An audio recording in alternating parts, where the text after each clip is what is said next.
20-21 వచనాలు చదువుదాం. అప్పుడు 5 తలాంతులు తీసుకునిన వాడు మరి 5 తలాంతులు తెచ్చి, అయ్యా, నీవు నాకు 5 తలాంతులు అప్పగించి ఎత్తివే, అవియుగాక మరి 5 తలాంతులు సంపాదించి తిని అని చెప్పాను.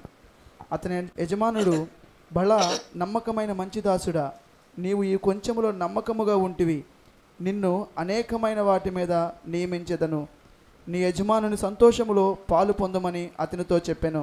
ఆమేన్. ఎవరి సామర్థ్యం చొప్పున వారికి, ఒకరికి 5 తలాంతులు, ఒకరికి 2. చెప్పండి, గట్టిగా చెప్పండి. ఒకరికి 1 తలాంతు. తలాంతు విలువ ఎంత? పురుషులు మాత్రం చెప్పాలి. అరే పురుషుల మీరు చెప్పండి. 3600. గట్టిగా 3600. సేపా? ఒక తలాంతు విలువ అంటే $1 విలువ అన్నట్టుగా, ఒక తలాంతు విలువ 3600. అలాగూ ఒకరికి 1, 2, 5 ఇచ్చారు. 1 తీసుకున్నవాడేమో పనికి రాకుండా పోయాడు, 2 తీసుకున్నవాడు, 5 తీసుకున్న వాళ్ళు ప్రయోజకులయ్యారు. బాగా గుర్తించండి, గమనించండి. దేవదేవుడు ఎవరికి ఏది ఇచ్చారో ఆ విషయంలో లెక్క తీసుకునే రోజు ఒకటి ఉంది. అది ఆస్తి అంతస్తున వేరే విషయం కాదు, ఆ విషయాలు బట్టి కాదు, కానీ ఆయన ఇచ్చే కృప, ఆయన ఇచ్చే వరాలు సుమారుగా 9 నుంచి 10 రకాలు ఉన్నాయి, లేక 10 ఉన్నాయి. ఒకరికి బుద్ధివాక్యం, మరొకరికి జ్ఞానవాక్యం, మరొకరికి వివేచన, మరొకరికి భాషలు, మరొకరికి స్వస్థత, మరొకరికి అద్భుతాలు, మరొకరికి ఇట్లా సుమారుగా 9 నుంచి 10 వరాలు దేవుని వాక్యంలో రాయబడ్డాయి. తీసుకున్నటువంటి వారు లేక పొందిన వాళ్ళు ఆ తీసుకున్న వరాన్ని లేకపోతే తలాంతుని ఇంప్రూవ్ చేయాలి. ఏం చేయాలి? దేవుడు నీకు ఏ వరం ఇచ్చారో, ఏ కృప ఇచ్చారో, ఉదాహరణకి ఒక ఆయన పకీర్గూడెంలో ఉండేవాళ్ళు మన విజయవాడలోనే. ఆయనకి విజయవాడలోనే సెకండ్ బిల్మోరియా అనేవాళ్ళు. సెకండ్ బిల్మోరియా అంటే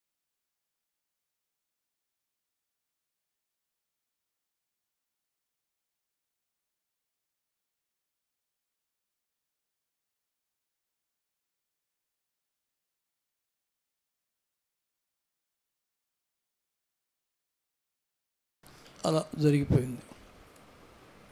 సెకండ్ బిల్మోరియా అనేవాళ్ళు ఆయన్ని.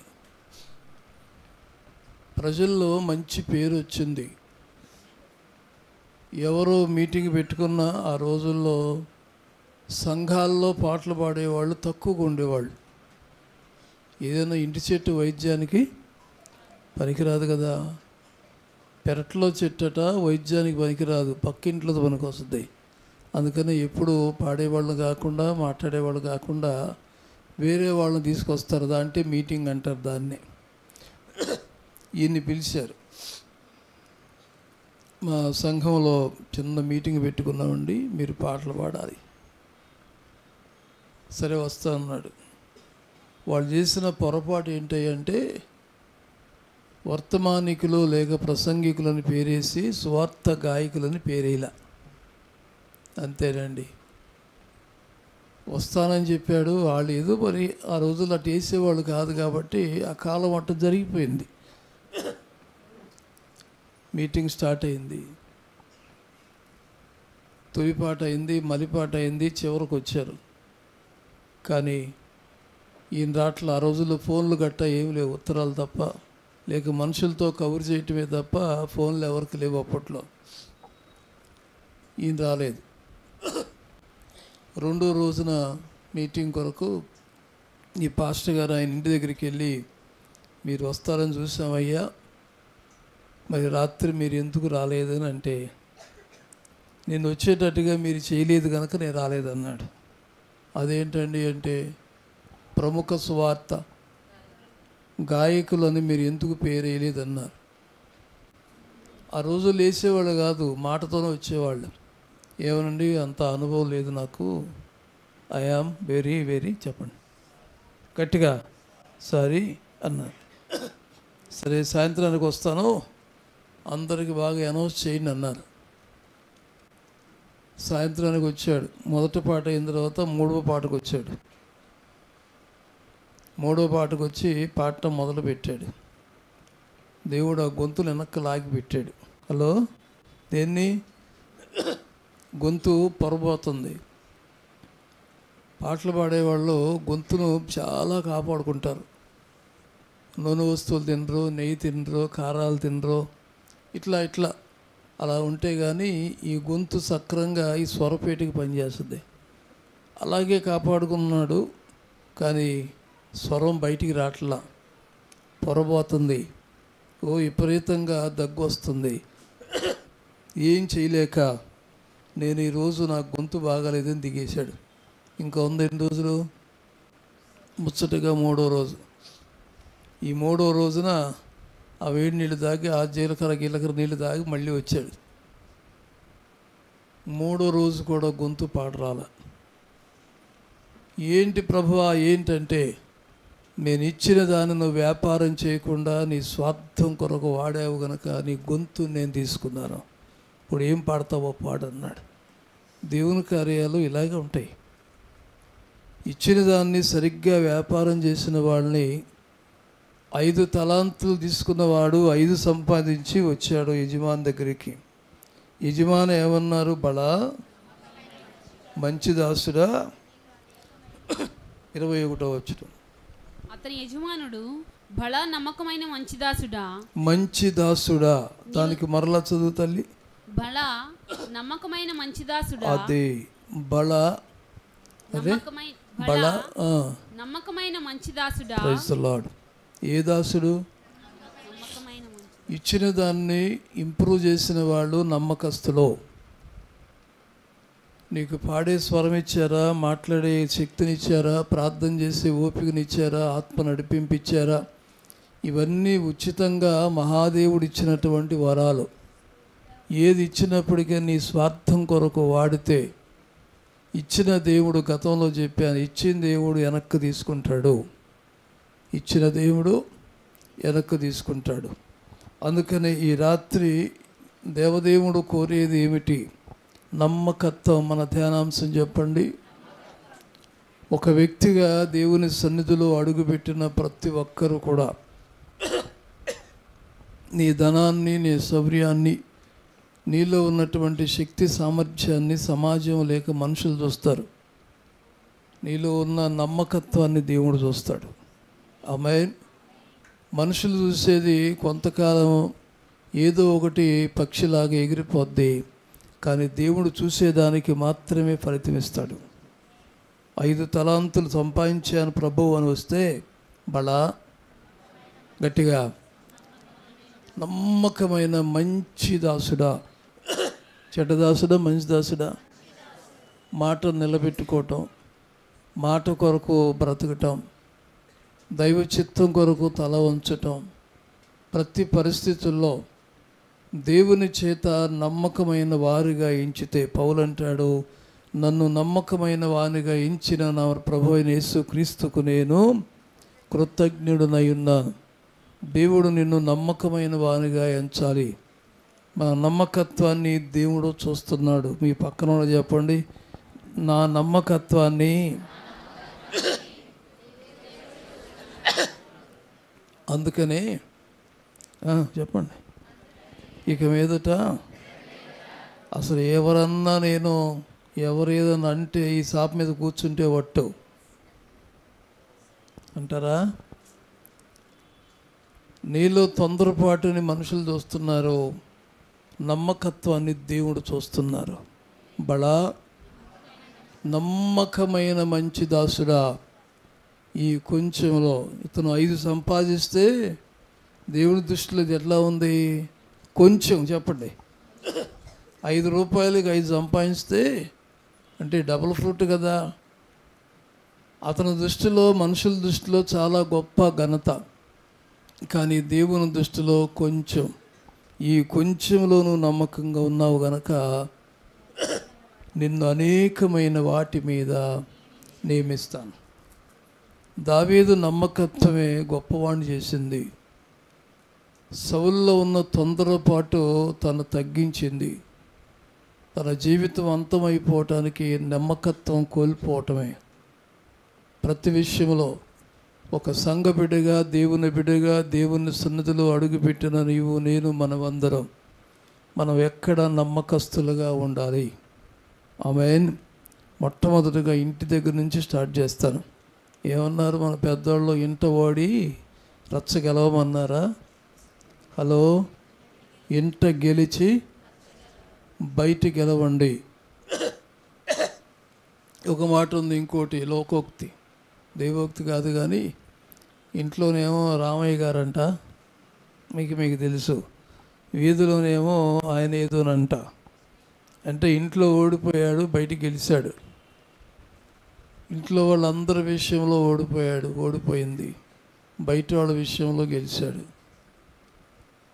ఇంట్లో వాళ్ళని పట్టించుకోరు కొందరు, బయట వాళ్ళందరికీ తీర్పు చెప్తారు. ఇది సమాజం తీరి. ఈ రాత్రి సృష్టికర్త అయిన దేవుడు నిన్ను నన్ను చూడలేదు, నమ్మకత్వాన్ని చూస్తున్నాడు. చూడండి, ఇప్పుడు సామెతల గ్రంథంలోకి రండి. 25, 13, 17. నమ్మకమైన దూత తనను పంపు వారికి కోతకాలపు మంచు గట్టిగా మైక్ దగ్గర పెట్టుకోమ్మా. నమ్మకమైన దూత తనను పంపు వారికి కోతకాలపు మంచు చల్లదనము వంటి వాడు. నమ్మకమైన దూత. కోతకాలం అంటే డిసెంబర్ అనుకోండి. డిసెంబర్ మాసంలో చల్లదనం వస్తుంది. నమ్మకమైన దూత చల్లదనం లాంటి వాడు. వేడి పుట్టించేవాడు కాదు, చల్లదనం కలిగించేవాడు. తర్వాత 25, 13 చదివామా. 13, 17. దుష్టుడైన దూత కీడునకు లోబడును, నమ్మకమైన రాయబారి ఔషధము వంటి వాడు. నమ్మకమైన వాడు మంచు లాంటి చల్లదనాన్ని కలగజేసేవాళ్ళు, నమ్మకాన్ని నిలబెట్టేవాళ్ళు, ఒక ఔషధము లాంటి వాళ్ళు, ముందు లాంటి వాళ్ళు. ఔషధం మన శరీరాన్ని ఎలాగూ బాగు చేస్తుందో, కాపాడుతుందో, అలాగూ నమ్మకత్వం అనేది అలాంటి దానికంటే గొప్పది. ఇక ఈ నమ్మకమైన వాళ్ళకి దేవుడిచ్చే ఉపమానాలు చాలా ఉన్నాయి. దానిలో ఒకటి చూడండి, 28, 20లో. నమ్మకమైన వానికి దీవెనలు మెండుగా కలుగును. ఎవరికి? నమ్మకమైన వానికి. ఆస్తి పరులకి, స్థాయి కలిగిన వాళ్ళకి, ఎడ్యుకేషన్ అధికంగా కలిగిన వాళ్ళకి అని రాయబడలా. అవన్నీ ఈ భూ సంబంధమైన వాటికి సంబంధించినవి. దేవుని వాక్యం చెప్పే సత్యం ఏంటంటే, దేవుని సన్నిధిలో ఎవరైతే నమ్మకస్తులుగా ఉంటారో వారికి మీకు ఇచ్చిన స్థాయిని కాపాడుకుంటారో. టీం లీడర్గా నడుస్తున్నవా, నీ స్థాయిని కాపాడుకో. టీము సభ్యురాలుగా నడుస్తున్నవా, నీ స్థాయిని కాపాడుకోవాలి. క్వాయర్లో ఉన్నావా, నీ స్థాయిని కాపాడుకోవాలి. ప్రతి క్వాయర్ మీటింగ్లో లేక ప్రతి ఆరాధనలో మీ వంతు వచ్చినప్పుడు, వరుస వచ్చినప్పుడు తప్పించుకోకూడదు. లేదంటే ఏదో ఒక్క రోజున ఆ కృపను నేను తీసేయటం కాదు, చెప్పండి, దేవుడు తీసేస్తాడు. సెకండ్ బిల్మోరియా అని చెప్పాను ఆయన్ని. నాకు ఒక 5-6 సంవత్సరాల క్రితం నన్ను కలిశారు. ఏంటండి అన్నాను. సార్ ఏం బాగట్లేదండి అన్నాడు. సంఘ కాపుర ఆయన. ఏదో మీటింగ్ దగ్గరికి వెళ్తే అక్కడ వాళ్ళు అడిగారు, ఒక పాట పాడకూడదా అని అడిగారు. పాట పాడే పరిస్థితి నాలో లేదు, ఇక అయిపోయింది అంత అన్నాడు. ఒకప్పుడు ఏ బిల్మోరియా అయిపోయిందన్న. నీకు ఇచ్చిన కృప శాశ్వతం కాదు, అది నిలబెట్టుకోగలిగితే దేవుని చిత్త ప్రకారం ఉంటుంది. నిన్ను నువ్వు కాపాడుకోవాలి, నీ స్థాయిని కాపాడుకోవాలి, నీ భక్తి శక్తిని కాపాడుకోవాలి. అలా ఉంటేనట నమ్మకముగా ఉన్న వారికి దీవెనలు మెండుగా కలుగును. ఎక్కడ నమ్మకంగా ఉండాలి? కీర్తనల గ్రంథము 101వ కీర్తన 1వ వచనం. నేను కృపను గూర్చియు న్యాయమును గూర్చియు పాడెదను, యెహోవా నిన్ను కీర్తించెదను. నిర్దోష మార్గమున వివేకముతో ప్రవర్తించెదను. నువ్వు ఎప్పుడు నా యొద్దకు వచ్చేదవు? నిర్దోష మార్గమున వివేకముతో ప్రవర్తించెదను. నేను వివేకంతో ప్రవర్తిస్తాను. నీవు ఎప్పుడు నా యొద్దకు వచ్చేదవు? నా ఇంట యథార్థ హృదయముతో నడుచుకొందును. అది ఆ మాట కొరకు చదివాం. 2వ వచనంలో, మొదటి నుంచి చదివాము. 2వ వచనంలో నా ఇంట యథార్థ హృదయముతో నడుచుకొందును. ఎవరింట? నా ఇంట. పక్కింటి వాళ్ళ ఇంట, మన ఇంట? అందరూ గట్టిగా చెప్పండి. పెళ్ళైన వాళ్ళందరికీ ఇల్లు ఉన్నోళ్ళే, అంతే కదా? పెళ్ళి కాని వాళ్ళందరూ ఇల్లు లేనివాళ్ళు. ఇల్లు లేనంటే మాకెందుకు లేదే అంటారు. ఆ ఇల్లు గురించి కాదు. కుటుంబం అనేటువంటి ఇల్లు, వివాహం అయినటువంటి వారికి ఇల్లు అంటారు. ఆ ఇంట్లో ఇద్దరే ఉంటారో నలుగురు ఉంటారో తర్వాత సంగతి. నా ఇంట ఇల్లు కలిగిన వాళ్ళంతా స్తోత్రం. అయ్యి నా కానూరులో ఎక్కడుంది? ఆ ఇల్లు గురించి కాదు. రాళ్లతో కట్టిన ఇల్లు కాదు ఇది, బంధాలతో ముడివేయబడిన బంధం అనే ఇల్లు. ఆమేన్. నా ఇంట యథార్థ హృదయముతో నడుచుకొందును. చెప్పగలిగిన వాళ్ళంతా ధైర్యంగా చెప్పండి. ఎవరో ధైర్యం లేదా? కై కై కై కారాలు మిరియాలు, హై హై హై గిహి హి. ఎప్పుడు సంతోషం ఉంటుందో తెలియదు, ఎప్పుడు బాధ ఉంటుందో తెలియదు, ఎప్పుడు గొడవలు తుఫాన్లాగా వస్తాయో తెలియదు. బైబిల్ పట్టుకున్నాను సేపు దేవుడా దేవుడా, బైబిల్ దించగానే దేవుడు తప్పుకుంటాడు. సైతాన్ వచ్చి ఎక్కడో కూర్చుంటుందంట అక్కడ, అంతే. నాకు గనక ఎక్కిందంటేనా అందంట ఒక ఆమె. అసలు ఎక్కే ఉందిగా అక్కడ. నాకు గనక ఎక్కిందంటేనా అందంట. ఇంకొక ఆయనంట నాకు అది వద్దులే అన్నాడు ఇంకొక ఆయన. నా ఇంట ఒకటి నమ్మకత్వం అనేది ఎక్కడి నుంచి స్టార్ట్ అవ్వాలి? గట్టిగా, ఇంటి దగ్గర నుండి. ఆమేన్. ఇతరులకు చెప్పే ముందు మనం చెప్పుకోవాలి. ఇతరులను సరిచేసే ముందు మనం సరి చేసుకోవాలి. ఇతరులు నడిపించే ముందు మన కుటుంబాన్ని నడిపించాలి. అది చేయవలసినటువంటి ప్రధానమైన కర్తవ్యం. ఎవరు చేశారు అలాగూ? ఇంట నడుచుకుంటాను. ఇంట నమ్మకత్వం. 1 తిమోతి పత్రిక 3వ అధ్యాయం 4వ వచనం. సంపూర్ణ మాన్యత కలిగి తన పిల్లలను స్వాధీనపరచుకొనుచు తన ఇంటి వారిని బాగుగా ఏలువాడునై ఉండవలెను. ఎలా ఉండాలి? అధ్యక్షుడగువాడు ఇంటి వారిని బాగుగా ఏలువాడై ఉండాలి. ఇంటి వారిని బాగుగా చెప్పండి గట్టిగా, బాగుగా. ఇంటి వారిని బాగుగా ఏలువాడై ఉండవలెను. స్తోత్రం. ఉద్యోగ యావలోనూ, పనుల యావలోనూ, వ్యాపార రంగంలోనూ, ఏదో దేంట్లోనో మొత్తానికి బాగా మునిగిపోయి భార్య పిల్లల్ని పట్టించుకోనటువంటి వాళ్ళు ఉన్నారు. ఇక ఇద్దరు ఉద్యోగస్తులు అనుకోండి, భార్యాభర్తలు ఇద్దరు. ఇక పిల్లల పరిస్థితి ఎట్లా ఉంటుందంటే చెప్పడానికి వీల్లేని పరిస్థితి. ఆఖరికి వాళ్ళ అంకికి రాకపోవటానికి, వాళ్ళు పూర్తిగా భ్రష్టులైపోవట కారణం ఏంటంటే వాళ్ళని పట్టించుకొని బాలశిక్షకులు లేకపోవటం వల్ల ఆదాయమే చూస్తున్నారు. ఇంటివారి విషయంలో, పిల్లల విషయంలో, భర్త విషయంలో. భార్య ఉద్యోగం చేస్తుంది, మరి తప్పదు కదా, ఇద్దరు చేస్తేనే బతుకుతీరు ఉంటుంది ఈ రోజుల్లో, తప్పు లేదు. భర్త ఏమో పోలీసు డిపార్ట్మెంటు, భార్య అనేమో హాస్పిటల్ అంటే మెడికల్ డిపార్ట్మెంటు. వీళ్ళిద్దరికీ ఎప్పుడు ఆన్ డ్యూటీ. నిజమే చెప్పానా? On duty. ఐసీలో అన్నారు అనుకోండి, లోనకి వెళ్తే పొదుగు కింద తెల్లారిందో కూడా ఏం తెలియదు. అక్కడే టైం చూసుకుంటే తప్ప ఏమీ తెలియదు ఆ డ్యూటీలో. ఈయన ఉన్నాడు అనుకోండి, police department 24 hours on duty. ఆ సర్కిల్ ఇన్స్పెక్టర్ సిఐ గారు కానీ ఎవరైనా హలో వచ్చే ముందర ఇక్కడ జరుగుతుంది అంతే. పడుకున్నోడు కూడా పరిగెత్తాల్సిందే, పరిగెత్తాల్సిందే.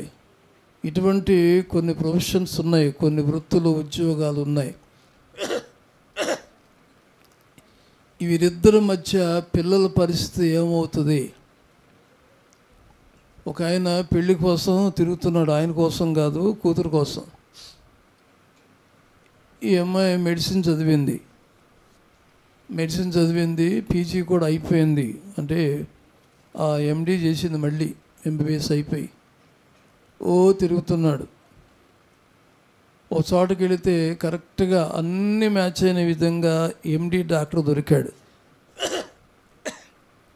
దొరికితే కూతురుకు ఫోన్ చేశాడు, దీని గారు చూడండి ఎంత గొప్ప అమ్మాయి, ఇక్కడ ఒక ఎండి డాక్టర్ ఉన్నాడు, మనాళ్ళే అంతా కలిసింది అమ్మాయి, బాగానే ఉందమ్మా, మరి ఏంటి బయోడేటా తీసుకురామంటావా అని అడిగాడట. కూతుర్ని అడిగాడు ఈయన. మరి ఈయన ఎందుకు అడిగాడు నాది ఇది కానీ అడిగాడు. ఆయనంది ఆమంది, నాన్నగారు నేను చదివే దెబ్బతింటాను. ఇక్కడ చెప్పండి, దీనిలో ఉన్న టెన్షన్లో ఇది ఏదన్నా పేషెంట్ అని వెళ్ళిపోయాడు అనుకోండి, వీళ్ళ పని అయిపోతాయి. నిజమే చెప్పానా? అంతే మరి. ఎప్పుడు కత్తిమీద సాము లాంటిదే కొన్ని ఉద్యోగాలు, కొన్ని వృత్తులు అంతే. ఇక అదే పల్లెటూళ్ళలోనూ కొన్ని రాష్ట్రాల్లో కొన్ని ఏరియాల్లో అయితే, ట్రైబల్స్ ప్రాంతంలో అయితే హాస్పిటల్ను కూడా కాల్చి పడేసిన సందర్భాలు కూడా ఉన్నాయి. చాలా జరుగుతాయి అట్లా. నేనే పొరపాటుగా వచ్చాను, ఇద్దరు అదే పని చేస్తూ ఉంటే రేపు ఏదన్నా ఒక కోన పుట్టిందనుకో, ఆ కోన చూసేవాళ్ళు ఎవరో, అందుకని నేను డైలీ వెళ్ళి వేరే రకమైన ఉద్యోగం చేసేవాళ్ళు నాకు కావాలన్నారు అంది ఈ అమ్మాయి.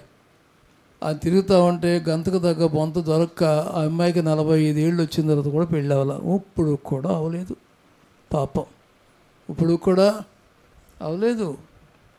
తమ్ముడికి పెళ్ళి అయిపోయింది, అబ్బాయి పుట్టారు, ఆ పెళ్ళికి కూడా నేను వెళ్ళాను, అవలేదు.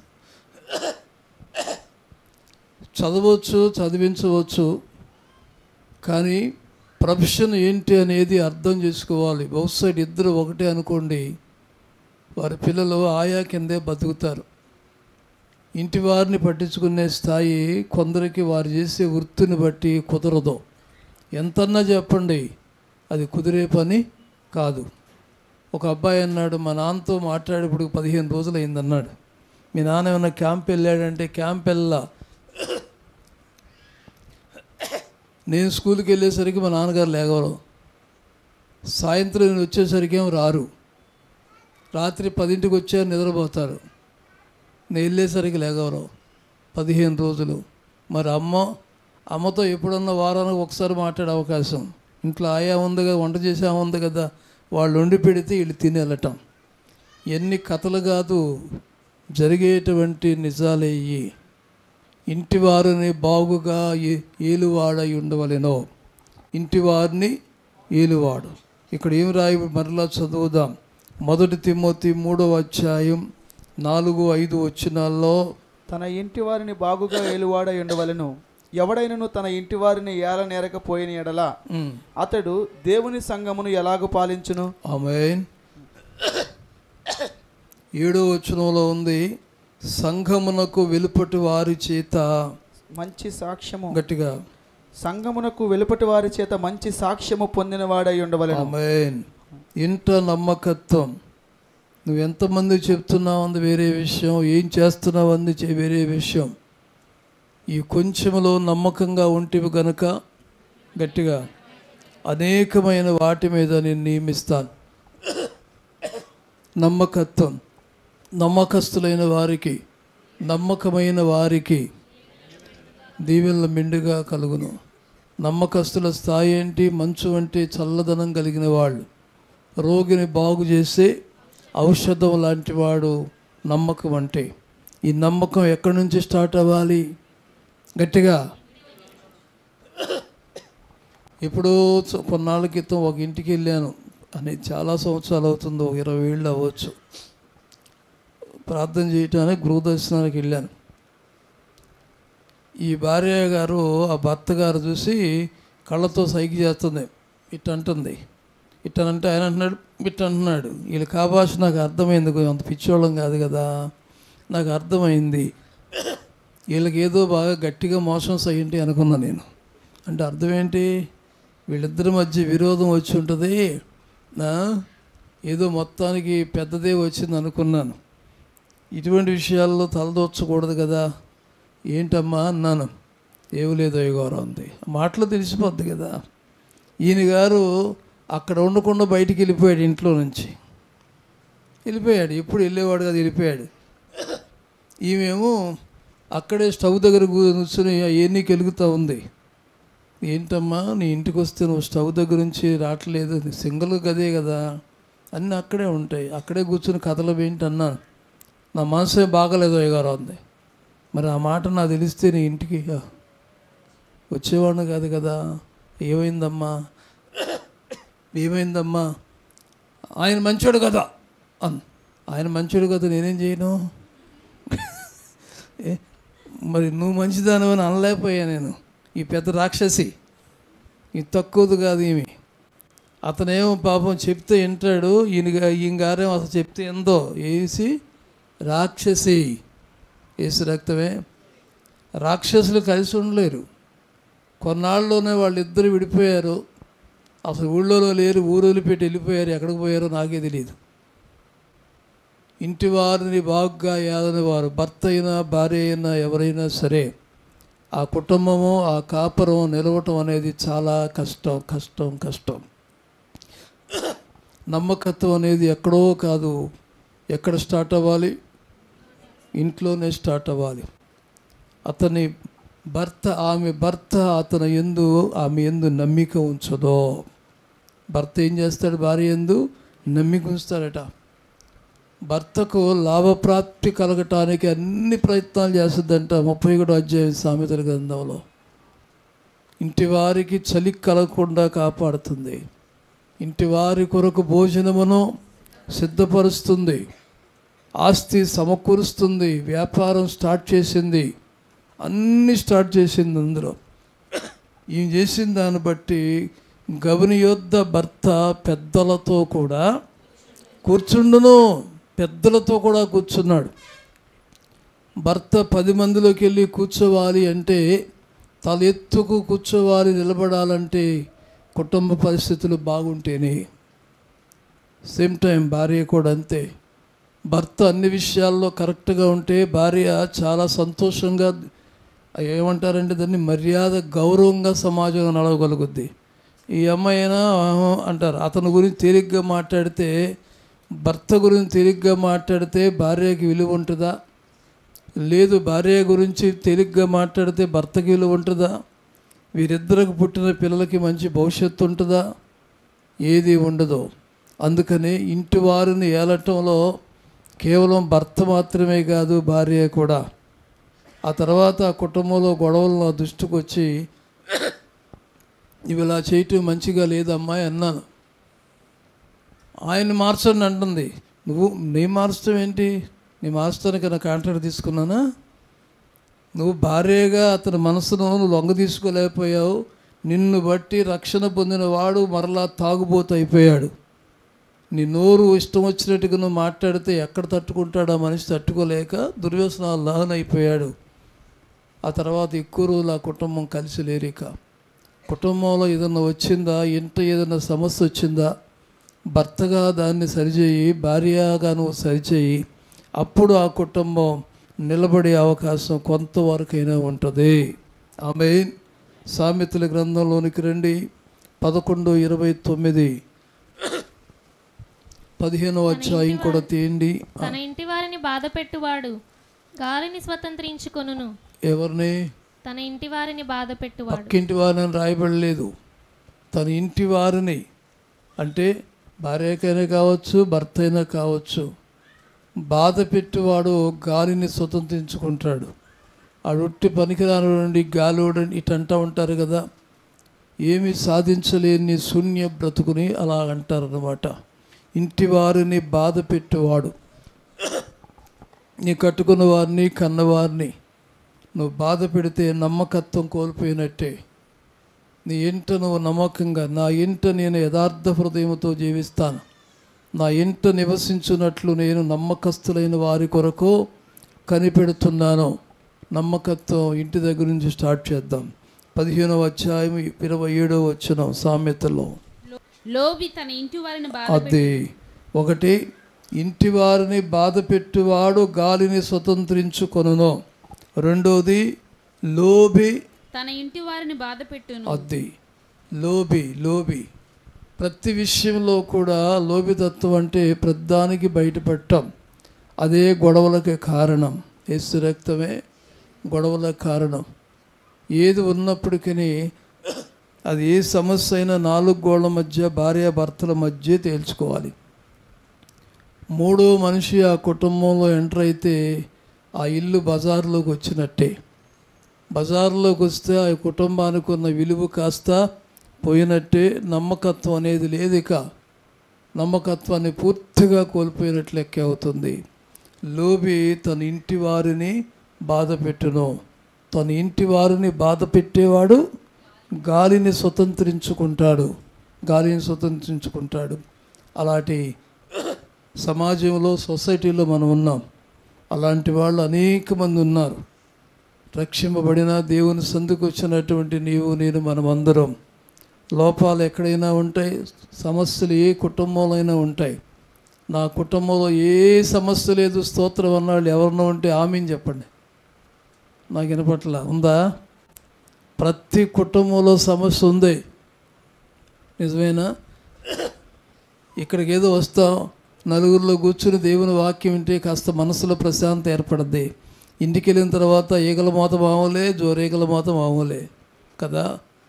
ఇవన్నీ ప్రశాంతత రావాలంటే నీలో నమ్మకత్వం పెరగాలి. ఈ కొంచెంలో నమ్మకత్వం, ఇంట నమ్మకత్వం, నీ బిడ్డల విషయంలో, భర్త విషయంలో, భార్య విషయంలో, ప్రతి విషయంలో కూడా ఒకరు యందు ఒకరికి నమ్మకత్వం కలిగి ఉంటే ఆ ఇల్లు, ఇదంతా చూసారా, గృహమే కదా. ఏ సీమ? కోనసీమ. గృహమే కదా స్వర్గసీమ. స్వర్గం అనేది అక్కడే కనపడుద్దట. మరి ఇద్దరి మధ్య ఎప్పుడు గందరగోళాలు అనుకోండి, ఆ గృహం ఏ కోపం? అరే నరక కోపం. గడి చెప్పండి. వండుకుంటారు కానీ తినరు. సట్టి నిండా చేపల కూర, రేపు వండుతారేమోలే కానీ సట్టి నిండా చేపల కూర, నెల్లూరు చేపలు తెలుసు చెప్పవే, నెల్లూరు చేపల పులుసు. ఒక ఆయన కారు వేసుకుని నెల్లూరు దాకా వెళ్ళాడట. ఏంటంటే బైపాస్ దిగితే 20 కిలోమీటర్ల లోపలికి వెళ్తే కానీ ఆ ఊరు రాదు. ఇప్పుడు ఊళ్ళు ఏవి రోడ్డు మీద కనపట్లా. ఊళ్ళన్నీ ఎక్కడో ఉంటాయి. బైపాస్ రోడ్లు వేసారు కదా, హైవేలన్నీ. ఈ హైవేలో ఎక్కడో పోతూ ఉంటాం. అది దిగి లోనకి 20 కిలోమీటర్ల లోపలికి వెళ్ళి ఇక్కడ చేపల పులుసు ఎక్కడ అమ్ముతారు అన్నాడట. సార్ ఎంత అర్థమైపోద్ది కదా, భాష అర్థమైపోద్ది. కృష్ణా బ్యారేజ్ దాటంగానే మీ భాష చేంజ్ అవుద్ది. అక్కడ నుంచి గుంటూరు దాటంగానే ఏందబ్బాయ్ ఏంది అంటారు. ఆడ నుంచి వెళ్ళిన తర్వాత ఒరే ఏడు బాబు అంటారు. అటు ఇక ఏలూరు దాటుంది, అరే ఏడు బాబు అటు మాట్లాడుతున్నావు, అరే గట్ల మాట్లాడుతున్నావు ఇక అంటారు. ఇట్లా ఇక వైజాగ్ దాటింది, చెప్పిడ్డా వైజాగ్ దాటితే ఎట్లా ఉంటుంది? వైగరా ఏదైనా ఇంకా భాష ఎలా ఉంటుందండి. యేసుబాబు నమ్ముకున్నాడే, అది వేరుగా ఉంటుంది. తెలుగే కానీ 60 రకాల భాషలు తెలుగులో ఉన్నాయి. అక్కడికి వెళ్ళిన తర్వాత ఈయన భాష అర్థమైపోయి అన్నారు వాళ్ళు, మీరు కృష్ణా జిల్లా వాళ్ళని అడిగారట. అనగానే మీకెట తెలుసు అంటే, అయ్య బాబా మీ భాష మా భాష కలవలేదు కదండి, ఇంతకు వచ్చారు అంటే చేపల పులుసో. ఏ పులుసో? ఇక్కడ దాకా ఎందుకు వచ్చారండి? ఆ చేపల పులుసు అంటే ఇష్టం అండి. మరి మీ ఇంటికాడ చేయరండి? మా ఇంటికాడ చేస్తుంది కానీ లొట్ల చేపల పులుసు అండి. మా ఆవిడ అసలు జాతకం తీసుకెళ్ళి నెల్లూరు చేపల పులుసులో వాళ్ళ భార్యని ముంచేశాడు అనమాట. అర్థమైందా మ్యాటరు?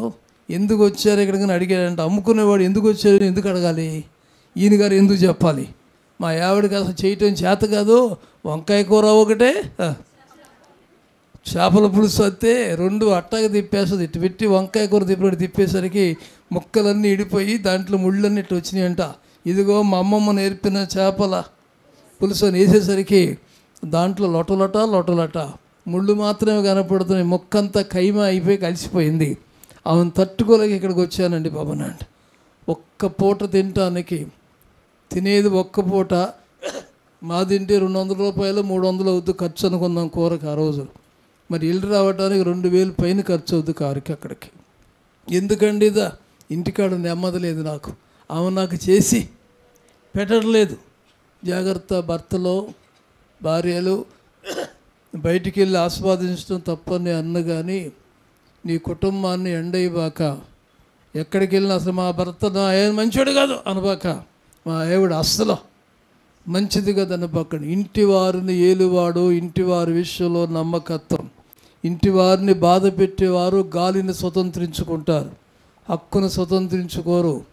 ఇంటి వారిని ఇబ్బంది పెట్టేవారు గాలిని స్వతంత్రించుకుంటారు, వారు సాధించేది ఏదీ లేదు. అందుకనే మనమందరం ఒక ప్రతిజ్ఞ పొందాం.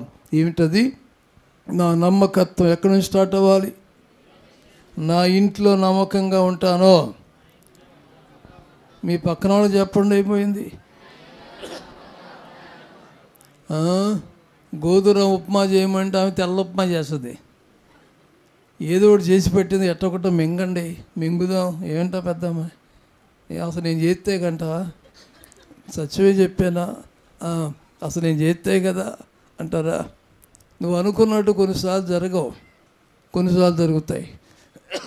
అప్పుడప్పుడు నాకు ఎండి చేపల కూర తినాలని కోరుకుంటుంది, కానీ ఇది అడిగితే మాత్రం ఇంట్లో అప్పుడు యుద్ధం మిగినవుద్ది. ఎందుకంటే తిట్టలేండి, కానీ ఆ వాసనలే మనకు పడవు అమ్మగారికి, నాకు పడదు, కానీ తింటాను. అది కథ అర్థమైందా? అవి ఉండేటప్పుడు చూడండి, అక్కడ బ్రాహ్మలు ఉంటే పరిగెత్తడమే, ఎవరు నిలబడలేరు అక్కడ. ఎండి చేపలు, ఉప్పు చేపలు ఉండేటప్పుడు అబ్బో కట్టుకో. కానీ తినేటప్పుడు పొద్దున ఒక ఆయన అంటున్నాడు, మీరు ఎండు చేపలు ఎన్ని రోజులు తింటున్నారా అని అడిగాడు. అసలు మామూలుగా అయితే ఆర్ట్ సంబంధించిన వాళ్ళు ఎండు చేపలు, ఉప్పు చేపలు, తలకాయ మాంసాలు అస్సలు తినకూడదు, వేట మాంసం అస్సలు తినకూడదు. ఏ డాక్టర్ని అడగండి, అది చెప్తారు. కానీ జీవం ఉంది కదా మనకు, రుచి అనేది. దాంతో ఈయన అంటున్నారు, దానికి బైపాస్ అయింది సార్, అవి తింటే ఎన్ని ప్రోటీన్స్ వస్తాయి తెలుసా అన్నాడు. వస్తాయి కదండి అని మా ఆవిడ ఉండదని చెప్పలా నేను. చెప్తే ఏమవుద్ది? మన కుటుంబం పొరుగు మనం తీసుకుంటాం. అర్థమైందా? నీ కుటుంబంలో ఏం జరిగినా ఏదైనా సరే నీలోనే ఉండాలి. భార్య చేపల పులుసు ఉండలేదని ఎక్కడికి వెళ్ళాడు? మైసూరు పాకు ఎక్కలేదని మైసూరు పోయాడంటే ఎవడం. అదేదో పిచ్చి రోజులు కాబట్టి నీ కుటుంబాన్ని నెల్లూరులో ఎండయ్యొద్దు, మైసూరులో ఎండయ్యొద్దు. నీ కుటుంబాన్ని నీ కుటుంబం దగ్గరే కాపాడుకో. ఆమేన్. నీకు ఇష్టమైతే తిను, లేకపోతే చేయగడికి మెదలకుండా మంచం ఎత్తుక పెట్టుకోండి అని నిద్రపోవాలి. ఒకటి, ఎక్కడ నమ్మకత్వం? ఇంట నమ్మకత్వం. రెండో మాట చూడండి, నెహెమ్యా గ్రంథం 1:6-8. నెహెమ్యా గ్రంథం 1. నీ చెవియొగ్గి నీ నేత్రములు తెరచి నీ సన్నిధిని దివారాత్రము నీ దాసులైన ఇశ్రాయేలీల పక్షముగా నేను చేయు ప్రార్థన అంగీకరించుము.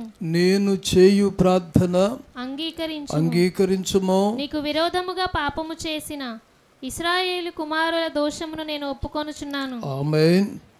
నేను ఒప్పుకొనుచున్నాను. నమ్మకం కలిగిన వాళ్ళు, నమ్మకత్వం కాపాడుకునే వాళ్ళు ఏం చేయాలి? ఒప్పుకోలుతనం అనండి అందరూ. ఎవరి గురించి ఒప్పుకుంటున్నాడు? నెహెమ్యా 6వ వచనంలో, మొదటి అధ్యాయం ఎజ్రా గ్రంథంలో నాయకుడైనటువంటి ఎజ్రా పైన రాయబడింది, కోరేషు ఏలుబడిలో మొదటి సంవత్సరం కోరేషు మనసును దేవుడు ప్రేరేపించగా అని రాయబడింది. కింద భాగంలో మనం చూస్తే 6వ వచనంలో, వారి చుట్టూ ఉన్న వారందరూ స్వేచ్ఛగా అర్పించినవి గాక వెండి ఉపకరణములను. తర్వాత ఎజ్రా గ్రంథం చూడండమ్మా. ఎజ్రా గ్రంథం కూడాను 2వ అధ్యాయం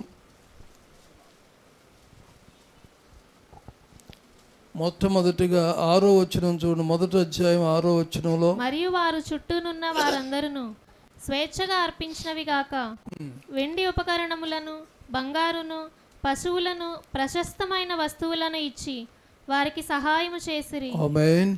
నెహెమ్యా గ్రంథం ఇప్పుడు 1:8 వచనం, నీ సేవకుడైన మోషేతో నీవు సెలవిచ్చిన మాటను జ్ఞాపకము తెచ్చుకొనుము. జ్ఞాపకమునకు తెచ్చుకొనుము. అదేదనగా మీరు అపరాధము చేసిన ఎడల జనులలోనికి మిమ్మను చెదరగొట్టుదును. ఆమేన్. 7వ వచనం చివరి భాగంలో ఉంది, మేము గైకొనకపోతేమి.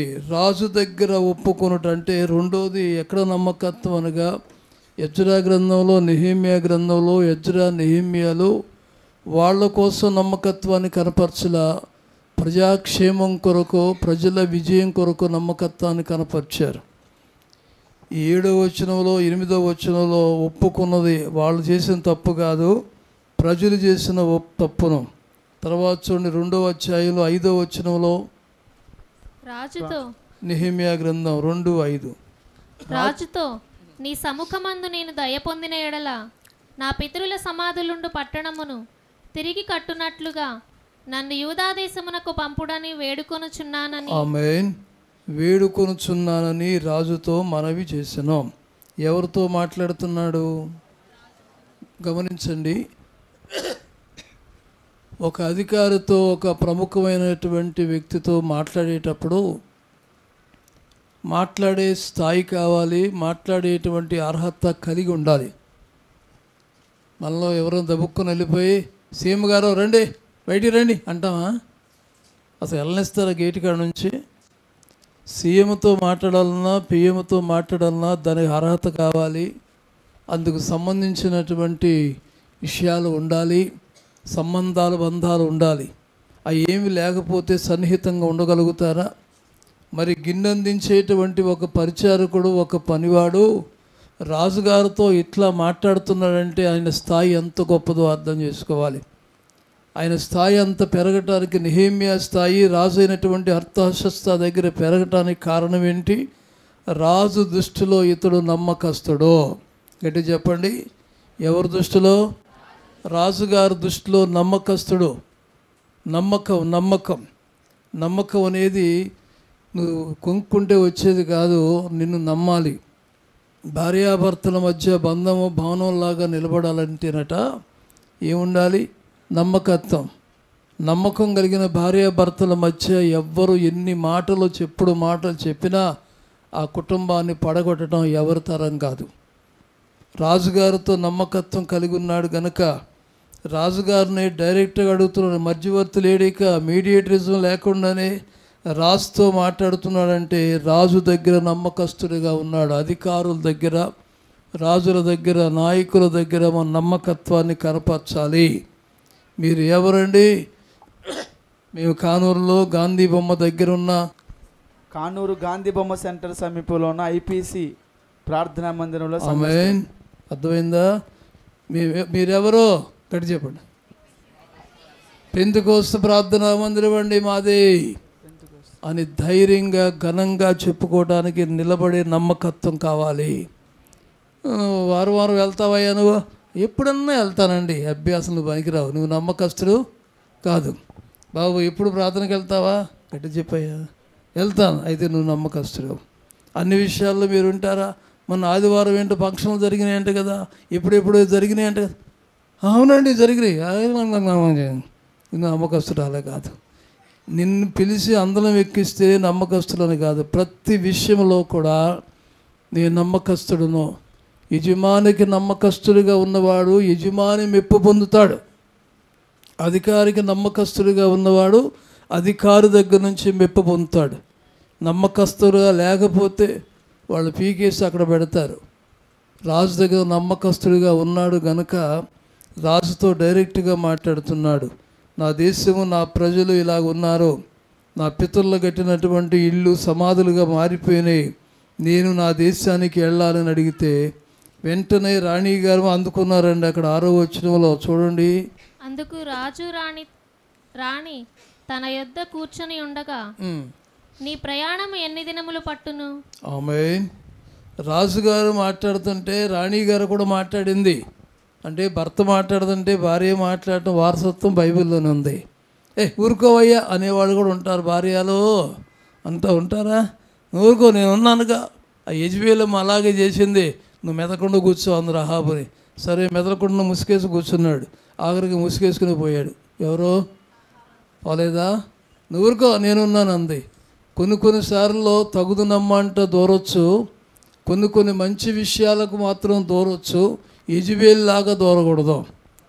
ఇవిద్దరు ఒకసారి ఉన్నారు కనుక, అంటే దీనిలో ఉన్న మర్మం ఏంటంటే నెహెమ్యా పరిచారకుడుగా రాజుగారి మనసులోను రాణిగారి మనసులో, అంటే భార్యాభర్తలు ఇద్దరి మనసుల్లో ఎలా ఉన్నాడు? నమ్మకస్తుడుగానే ఉన్నాడు. ఆమేన్. ఒకటి ఇంట నమ్మకస్తులు, 2 అధికారుల దగ్గర నమ్మకస్తులో ప్రతి విషయంలో ఇన్ని రోజులు పడుతుందంటే ఇన్ని రోజులు పడుతుందని చెప్పాడు. అలా చెప్పినప్పుడు పంపించేశారు. 12వ వచనం కూడా చూడండి, 12:15. రాత్రి యందు నేనును నాతో కూడా నున్న కొందరును లేచితిమి. యెరూషలేమును గూర్చి దేవుడు నా హృదయమందు పుట్టించిన ఆలోచనను నేనెవరితోనైనా చెప్పలేదు. మరియు నేను ఎక్కి ఉన్న పశువు తప్ప మరి ఏ పశువును నా యొద్ద ఉండలేదు. ఆమేన్. తాను ఏం అనుకున్నాడో, రాజుగారి దగ్గర ఏది చెప్పాడో అదే సిద్ధం చేశారు. 15వ వచనం ఆఖరిగా చూడండి. నేను రాత్రి యందు మడుగు దగ్గర నుండి పోయి ప్రాకారమును చూచిన మీదట వెనుకకు మరలి లోయ గుమ్మములలో పడి తిరిగి వచ్చి తిని. ఆమేన్.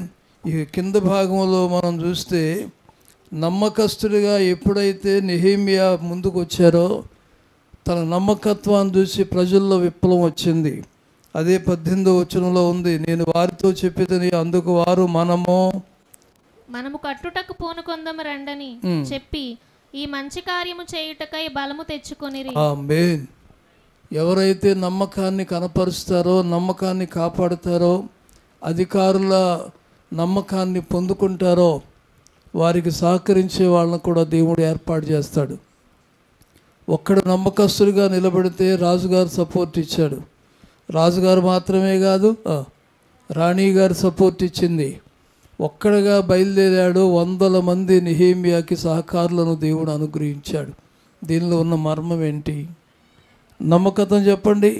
నమ్మకమైన వానికి దీవెల్లో మెండుగా రాయబడింది.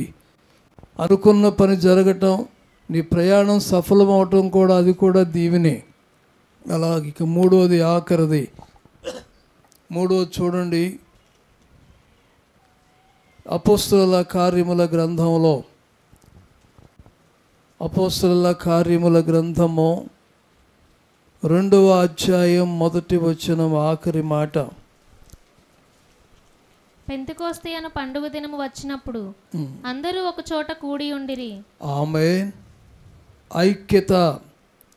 ఎప్పుడైతే నమ్మకత్వం అనేది వస్తుందో, ఒకటి ఎక్కడ నమ్మకత్వం రావాలి? గట్టిగా నీ ఇంట. నీ భార్య తప్పులను బజార్లో పెట్టబాక, మీ భర్త తప్పుల్ని బజార్లో పెట్టొద్దు. ఆఖరికి పెళ్ళైన ఆడపిల్ల మీ అమ్మ నాన్న కూడా చెప్పాకండి. అదేంటయ్యా చెప్పొద్దా? ఇక్కడ పోస గుస్తే చాలు అక్కడికి వినపడాలి. అలా చేశారంటే మీ కళ్ళల్లో పక్కింటోడు పడవరో ఏం చెప్పరు, భయం వేస్తుందా? మీ కళ్ళల్లో మీరు పొడుచుకున్నట్టే. ఇవిడు వచ్చినాయి కదండి, హల్లోలో హల్లులియలా. హల్లో అమ్మా ఏం చేయమంటే అదిగో ఏమైనా తిడుతున్నాను, నేను అసలు ఉన్నాం. ఈమెకంటే గదర దొంగటే వచ్చాయమ్మా, మనం తగ్గేదే లేదు. ఇంకంతే, ఇంకేముంది? ఇంతే సంగతిలో కొన్ని విషయాలు ఇంట నుండి దాటకూడదు. పెళ్ళైనటువంటి ప్రతి ఒక్కరూ కూడా గుర్తుపెట్టుకోవాలి. ఇప్పుడు రీసెంట్గా పెళ్ళయ్యేటువంటి వాళ్ళని అమ్మా నాన్నలు పద్దాకా ఫోన్ చేసి తిన్నావా, పడుకున్నావా, లేచి అడగొచ్చు, తప్పేం లేదు. మీ ఆయన చూస్తున్నాడా? మీ ఆయన అమ్మ ఆదివారం చికెన్ తెచ్చాడా? అమ్మ అసలు తేలేదు, అక్కడి నుంచి బిగిరైంది ఇద్దాం. ఒకసారి ఒక అమ్మ నాకు ఫోన్ చేసింది, చాలా సంవత్సరాల క్రితం. నాన్నగారు అంది, చెప్పమ్మా అన్నాను. నేను మా ఇంటికి వెళ్ళిపోవాలనుకున్నాను అంది. ఇక్కడేనమ్మా. అదేంటమ్మా, పెళ్ళి 2 సంవత్సరాలు కూడా అవ్వలేదు, అప్పుడు ఇంటికి వెళ్ళిపోతానంటున్నావు ఏంటమ్మా అన్నాను. నాకు అసలు ఇక్కడ ఉండాలని లేదు నాన్నగారు అంది. ఎందుకని అమ్మా అన్నాను. మా ఆయన్ని చికెన్ తెమ్మంటే తేలేదు అంది. జరిగిన విషయమే. నేను చికెన్ తెమ్మంటే మా ఆయన తేలేదు, అందుకని నేను ఉండను అంది. అదేంటమ్మా, ఈ చిన్న విషయం నేను ఎక్కడ చెప్పండి. మీ ఆవిడ చికెన్ తెచ్చిపెట్టరా బాబు అని చెప్తావా? ఇక నేను మాట దాటేస్తా, అమ్మ ప్రార్థన చేద్దాంలే, మీ ఆయన తెచ్చేటట్టు నేను ప్రార్థన చేస్తాలే అన్న. మళ్ళీ ఆదివారం అయిన తర్వాత మరలా ఫోన్ చేసింది, నాన్నగారు ఆదివారం అయిపోయినా చికెన్ తేలేదు అంది. అంటే నా ప్రార్థన చికెన్కి పని చేయలేదు అనమాట. అంతేగా అనుకున్నా. కొన్ని రోజులు అయిన తర్వాత నాన్నగారు నాకు బతకాలని లేదంది. పిచ్చి పిల్ల ఇట్టాగా మాట్లాడుద్ది, ఖచ్చిత లూజ్ ఉందిలేండి. ఆ టైపే ఆ పిల్ల పాపం. ఏదో పెళ్లి చేశారు, ఇక అనుకోకూడదులే కానీ నేనుండి పెళ్లి చేశాను. వేసి రక్తమే, నాకు బతకాలేం లేదంది. కొన్నిసార్లు అట్టగా అంటారు కదా, ఊరికోసారి కానీ పిచ్చి పిల్ల చికెన్ తేప చచ్చిపోతావు ఏంటి పిచ్చి మాటలు నువ్వు అన్నాను. కాదు, ఎప్పుడు తెమ్మన్నా తేటలేదు. నాకు వారానికి 3 సార్లు చికెన్ తినే అలవాటు ఉంది, నాకు అది తేటలేదు అంది. ఓ రోజు నా కుర్రాడు రోడ్డు మీద కనపడితే, ఏవయ్యా అమ్మాయి చికెన్ తెమ్మందంట కదా, 100 రూపాయలు కేజీ ఆ రోజుల్లో. ఈ 100 రూపాయలు 50 రూపాయలు పెట్టి ఒక 1/2 కేజీ తేలైపోయావా బిడ్డ అన్నాను. నాన్నగారు నేను తెస్తేనే బొయ్యికలు ఉండనంటది, ఏదో ఉండదు అంటుంది. నువ్వు తెచ్చుకోవమ్మంటే నేను వెళ్ళంటుంది. నేనేం చేయని చెప్పండి అంటాడు. బొయ్యికలు నేను చికెన్ దొరుకుద్ది కదా, పోనీ అదే తీసుకురారా అయ్యా బాబు అంటే మొత్తానికి చికెన్ తిప్పలో ఆ అమ్మాయి నిండు ప్రాణం తీసుకుంది. చాలామంది తెలిసింది. మాట కుటుంబాలు సరిపెట్టుకోకపోవటం బట్టి సంవత్సరాల కేసు. నన్ను కూడా పోలీస్ స్టేషన్ లాగారు పెళ్లి చేసినందుకు. మీరేనంటగా అక్కడ పెళ్లి చేసింది, నన్ను అర్ధరాత్రి కాడ పోలీసులు తీసుకెళ్ళారు. నేనేం చేశానమ్మా, ఏం చేశానంటే వాళ్ళు పెళ్లి చేశారటగా అన్నారు ఆయన కానిస్టేబుల్ వచ్చి. పెళ్లి చేస్తే తీసుకెళ్ళిపోతావా? అంతే మరి, తీసుకెళ్ళిపోతాం. చికెన్ తెచ్చిన తిప్పలు జాగ్రత్త. కుటుంబ విషయాలు, పెళ్ళైనటువంటి మగపిల్లైనా ఆడపిల్లైనా మీ పేరెంట్స్తో కొన్నే పంచుకోండి. లేదంటే నీ ఇంటను నమ్మకస్తుడవో నమ్మకస్తురాలో కాదిక. కొన్నిటి వరకే పరిమితం పేరెంట్స్. రెండోది అధికారుల దగ్గర నమ్మకత్వం. రాజు దగ్గర, గట్టిగా రాణి దగ్గర, ఇద్దరి దగ్గర నమ్మకత్వం కనపరిచాడు కనుక తన ప్రయాణం ముందుకు కొనసాగింది. ఇక మూడోది సంఘములో నమ్మకత్వం ఏంటి అనేది వచ్చే వారాల్లో చూద్దాం. మన నమ్మకత్వం ఎంతవరకు వెళుతుంది? విశ్వసించిన వాళ్ళందరూ ఏక మనసు, అది ఏక మనసు ఏకాత్మ ఎప్పుడైతే వస్తుందో నమ్మకం అనేది దానిలోనే పుట్టుకొస్తుంది. నీది వేదారి నాది గోదారి, నీ మాట నేను విన్నాను అనుకుంటే నమ్మకత్వం పోయినట్టే. మన కుటుంబాల్లో నమ్మకత్వాన్ని పెంచుకుందాం. ఆమెను చెప్పండి. మన కుటుంబాల్లో నమ్మకత్వాన్ని పెంచుకుందాం. మీరు కూడా చెప్పండి పక్కన, నా కుటుంబంలో నమ్మకత్వాన్ని పెంచుకుంటాను. నేను అధికారుల దగ్గర నమ్మకత్వాన్ని సంపాదించుకుంటాను. సంఘములో, ఈ సంఘములో నేను నమ్మకస్తుడిగా నమ్మకస్తురాలుగా జీవిస్తాను. ఈ 12 మంది ఒకసారి కూర్చున్నారంటే వారిలో భేదాలు ఉంటే కూర్చునేవాళ్ళ? పరిశుద్ధాత్మ శక్తి వాళ్ళ మీదకి వచ్చేదా? నీ పక్క నేను ఎందుకు కూర్చోవాలరా మత్తయ్య, ఓ పేతురు అన్నిట్లో నువ్వే దూకుతావు, నీ పక్కన అసలు నేను ఉండను అని అంటే గనక ఆత్మకార్యం జరిగేదా? సంఘంలో నమ్మకత్వం అనేది ఐక్యతతోనే ప్రారంభమవుతుంది. అక్కడి నుంచి అగ్ని అభిషేకం కుమ్మరించబడుతుంది. అట్టి కృపతో దేవదేవుడు నింపునుగాక. ఆమేన్.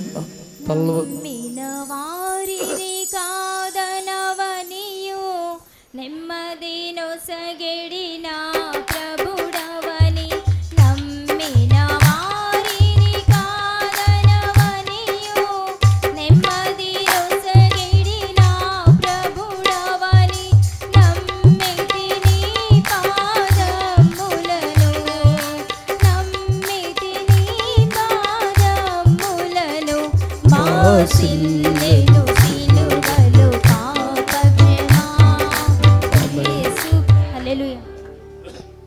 అందరూ కళ్ళు మూయండి.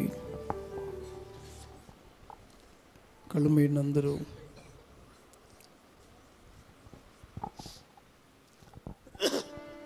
ప్రియులారా, ఈ రాత్రి సమయంలో కూడికి ఏర్పాటు చేసుకున్న ప్రియ బిడ్డల కొరకు, ఆ కుటుంబ క్షేమము, బిడ్డల రక్షణ కొరకు చేసిన మేలును బట్టి అందరూ స్తోత్రం చెప్దాం. ఈ సందర్భంగా 5 తలాంతులు తీసుకున్న వాడిని అధికారి యజమానుడు గుర్తించి 5కి 5 సంపాదించావు, సమకూర్చావు. నువ్వు ఇంప్రూవ్ చేసావు, నీకు ఇచ్చిన కృపను పెంచావు. మనుషులను బట్టో పరిస్థితులను బట్టో నీ కృపను కోల్పోకుండా కాపాడుకున్నావు. ఈ కొంచెంలో నువ్వు నమ్మకంగా ఉన్నావు.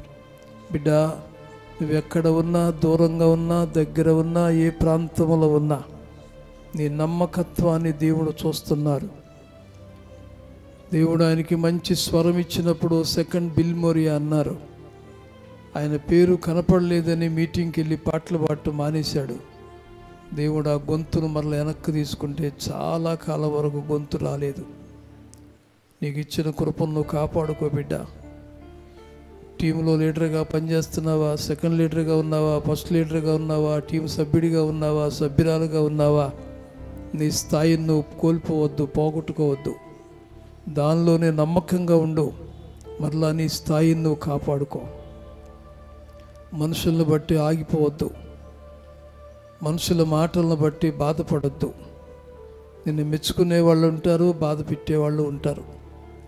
నిన్ను గణపరిచే వాళ్ళు ఉంటారు, నిన్ను ఎండేసే వాళ్ళు ఉంటారు. భార్య నాకు ఉండి పెట్టడం లేదు, నాకు చేపల పులుసు అంటే ఇష్టమని ఆయన నెల్లూరు దాకా వెళ్ళాడట కారు వేసుకుని. తినటం తప్పు కాదు, వెళ్ళటం తప్పు కాదు, కానీ కుటుంబాన్ని ఎండేయటం తప్పు. నీ భర్త గురించి, నీ భార్య గురించి బయట ఎక్కడా చెప్పకూడదు. నీ పిల్లల గురించి, నీ తల్లిదండ్రుల గురించి చెడుగా ఎప్పుడు చెప్పబాక. మంచాడో చెడ్డాడో నీకు జన్మనిచ్చారు. మంచాడో చెడ్డాడో నీకు భర్తగా ఉన్నాడు, లేక నువ్వు భార్యగా ఉంది నీకు. కాబట్టి ఏ విషయంలోనైనా సరిపెట్టుకుని బతుకుదాం, నమ్మకత్వాన్ని కాపాడుకుందాం. నెహెమ్యాకి ఎన్నో బాధలు ఉన్నా రాజు దగ్గర, అధికారి దగ్గర నమ్మకత్వాన్ని పొందుకున్నాడు.